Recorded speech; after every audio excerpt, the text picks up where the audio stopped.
What is going on, guys? Thank you for visiting the channel, and in today's video I'm going to talk about house flipping and figuring out whether it's the right thing for you or not. And in order to figure this out, we have to look at a few things. First and foremost is your goals, short-term and long-term. Where do you want to be in a year, 2 years, 3 years, 5 years? And does flipping a house help you get there sooner or not so much? If you're looking to build something passive that is run and operated by other people that you really don't have to stress much about, house flipping might not be the thing for you. If you're looking to build something that generates lots of income every month, but without the tax obligation to go with it, house flipping might not be for you.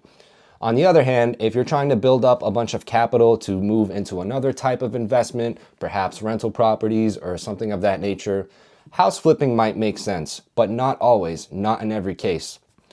The next thing we have to look at is we have to do a self-inventory and take a look inside of ourselves to see if our qualities are in alignment with the types of qualities you need to be a successful house flipper. Now, the three things that I want to address is commitment, risk tolerance, and patience. Now, commitment is important because, like I just said to you, flipping is anything but passive. In fact, anyone that I know that has been unsuccessful in this business has been because they took a step back and didn't keep as much of an eye on their projects or stopped being as involved as they were in the beginning, and then things got away from them. And once things get away from you during a house flip, it becomes like a runaway train and it's very hard to catch up and fix everything after the fact. So you have to be committed, even if you're not the one swinging the hammer, even if you're not in there every single day managing the project yourself. There is some level of time commitment and effort and energy that's required to go into this. And you have to be honest with yourself whether or not you're willing to give that up. Maybe you're already slammed in terms of time commitment at your day job or whatever other activities that you do, and maybe this doesn't make sense for you right now because of that time constraint. Maybe not, maybe it's the other way around, but it's something to consider. The next thing is risk tolerance. It's probably no mystery, but flipping houses is an extremely risky business. There is so much that can go wrong, anywhere from the structural and actual components of the house itself during construction to litigation and all sorts of types of things that could happen that you need to be prepared for, at least mentally, and have the assets in place to help to protect yourself when something happens. So if you're the type of person that when things get out of hand, you start ripping hair out of your head and losing your mind, flipping might not be for you.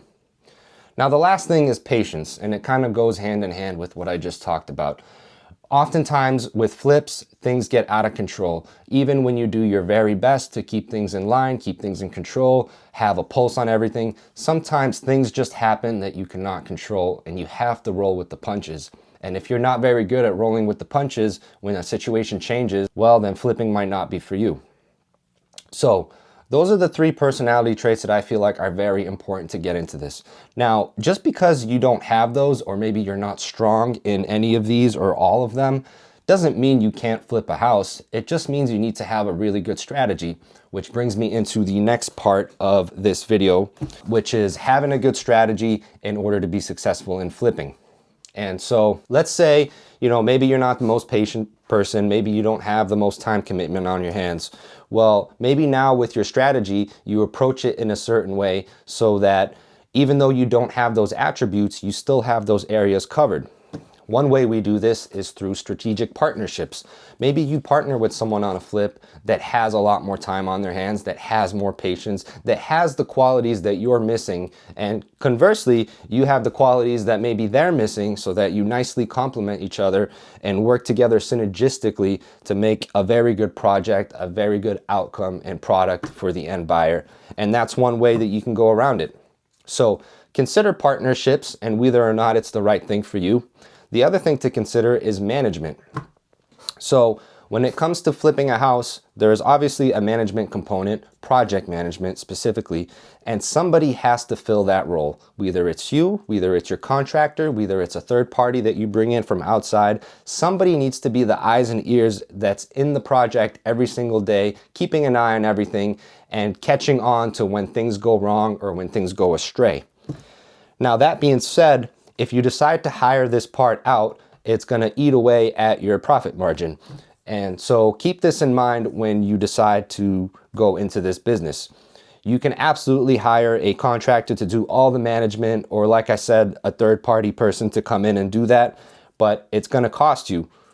So if you decide that you don't want to be involved in the day-to-day, you don't want to be running to Home Depot or Lowe's or getting material or checking in on guys and subcontractors, you can absolutely push all of that out and delegate it, but just know that it's going to come at a hefty price tag.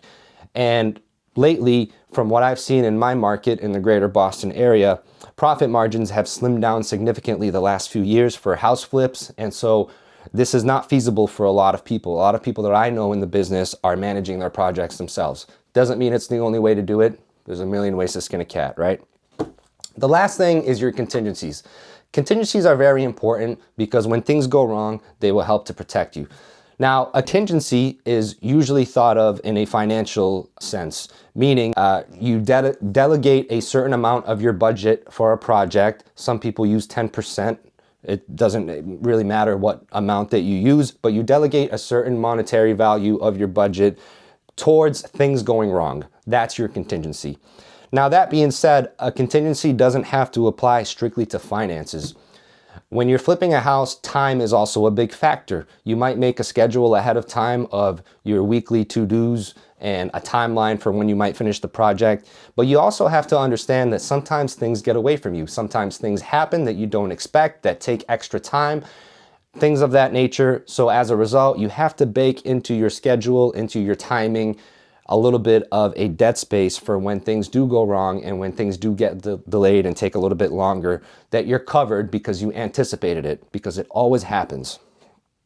And the last thing too is when you're flipping houses, you're dealing with a lot of contractors, laborers, and people that are actually bringing your project to life. But what happens when one of those people stops showing up and never comes back again?